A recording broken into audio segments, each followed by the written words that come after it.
Iran just got a new supreme leader. While Donald Trump and Friedrich Merz were meeting in the Oval Office, while the bombs were still falling, while American service members were still dying, while gas prices were jumping at the pump, Iran's assembly of experts convened under wartime conditions, reportedly under direct pressure from the Islamic Revolutionary Guard Corps, and selected Mojtaba Khamenei, the 56-year-old second son of the man the United States just killed, as the Islamic Republic's next supreme leader. Iran International, the London-based opposition news network with deep sourcing inside Iran's clerical and military establishment, was first to report the selection, citing sources familiar with the decision. Ynet, Israel Hayom, and Asia Times all confirmed the report within hours. Official Iranian state media has not confirmed the selection.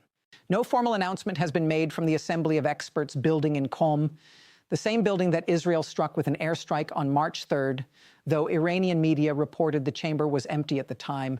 But the IRGC is pressing for speed. And the man who may now be leading the country that is firing missiles at American embassies is the son of the man America just killed, elevated to power under Revolutionary Guard pressure, sanctioned by the United States Treasury in 2019, and someone his own father reportedly did not want to succeed him. This is what Day 4 looked like. Let's go through all of it. Start in the Oval Office, because what happened there on Tuesday, March 3rd, is the most important diplomatic meeting of this war so far. And it produced statements that are going to be studied for a very long time. German Chancellor Friedrich Merz arrived at the White House as the first European head of government to meet Trump since Operation Epic Fury began. He arrived, notably, by a side entrance, with none of the flag-bearing fanfare that normally greets foreign leaders at the West Wing, a deliberate choice by both sides to keep the optics manageable at home. The meeting had been scheduled before the strikes on Iran began. Its agenda had been expected to focus on trade and Ukraine. It became something else entirely. Merz spoke first, setting his frame in the opening exchange with reporters in the Oval Office. We are on the same page in terms of getting this terrible regime in Iran away, and we will talk about the day after, he said. He added, "We are hoping that the Israeli and the American army are doing the right things to bring this to an end and to have really a new government in place." That is the German Chancellor in the Oval Office, endorsing regime change in Iran as a shared U.S.-German objective. He went further. We have to talk about Ukraine. There are too many bad guys in this world, actually, but Ukraine has to preserve its territory and their security interests.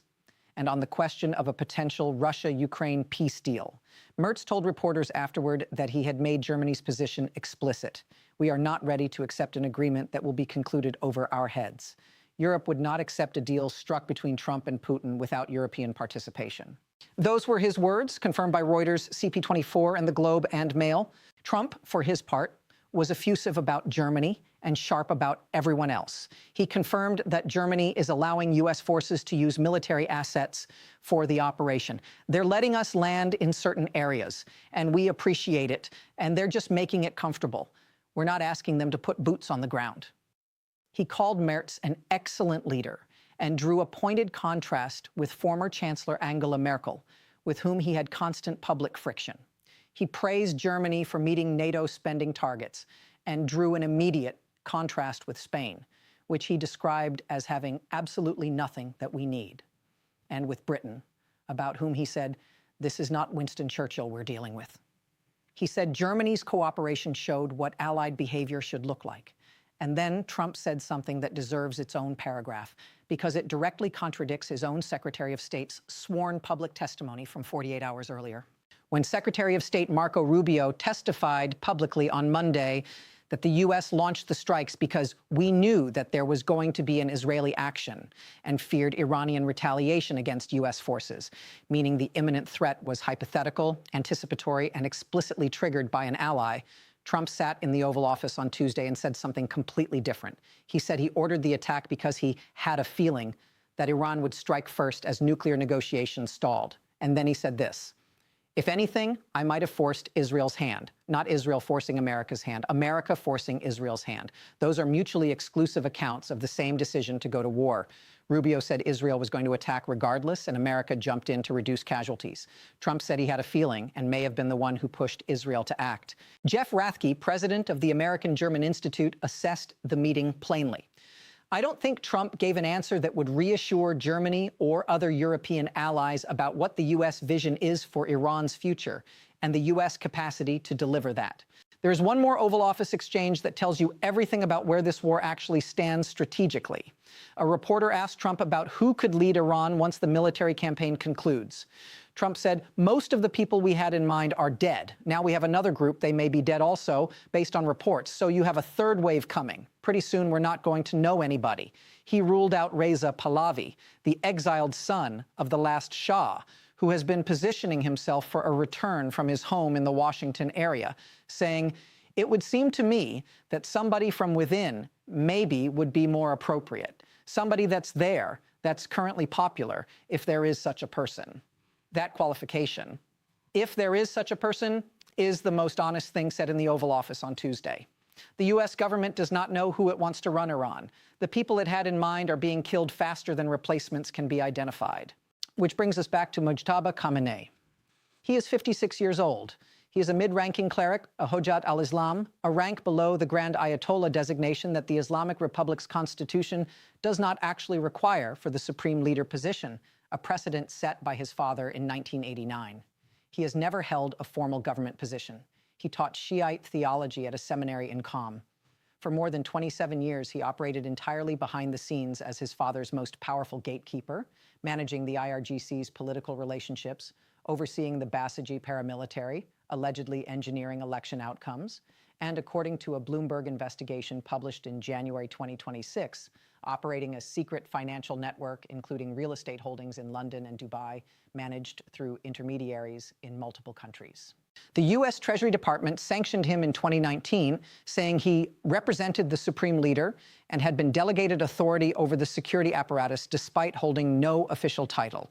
The sanctions specifically noted his coordination with IRGC Quds Force Commander Qasem Soleimani, the same Soleimani whom Trump killed in a drone strike in January 2020.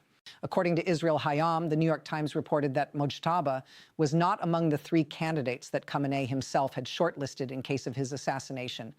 His own father did not want him to be the successor. The IRGC did. Under the pressure of an active war, with Assembly of Experts members scattered and unable to convene safely in Qom, their building in Qom had just been struck by an airstrike. The Revolutionary Guard pushed through the decision it wanted. The selection of Mojtaba Khamenei, if confirmed, would represent something the Islamic Republic was explicitly founded to prevent: hereditary, dynastic succession. The 1979 revolution overthrew the Shah, a hereditary monarch. It is now reportedly replacing one Khamenei with another under military pressure.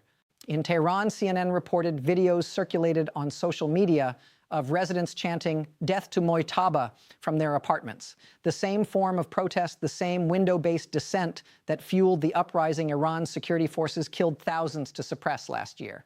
The Merz meeting also produced one diplomatic development that has not received enough attention. Before flying to Washington, Merz had met with Chinese President Xi Jinping in Beijing. On his way to the Oval Office, Germany and France announced they were deepening cooperation on nuclear deterrence, a joint effort, Reuters confirmed, by the 2 largest European powers to build a credible, independent deterrent that does not rely on American security guarantees. That announcement, made while Merz was sitting with Trump, is not a coincidence. It is Europe's clearest signal yet that the transatlantic relationship is being restructured in real time, regardless of whatever warmth exists between Merz and Trump personally. Meanwhile, the gas price jumped 11 cents overnight to $3.11 per gallon, confirmed by AAA and reported by PBS. European natural gas futures surged above $700 per 1,000 cubic meters, up more than 30% in a single day, confirmed by Pravda Moldova's economic reporting. Maersk is still not crossing the strait. The Assembly of Experts building has been struck. The new Supreme Leader, if confirmed, is someone America sanctioned in 2019, someone his own father did not want in the role, and someone the IRGC installed under wartime pressure. And Trump told the Oval Office that soon he may not know anybody left to target. Germany is on board. Britain is not quite Winston Churchill. Spain has been cut off. The Germans and French are building a nuclear deterrent. Merz left the White House without the clear answers his country came looking for. The war that was supposed to last 4 to 5 days is entering day 5, and Iran just elected a new Supreme Leader. Stay with us.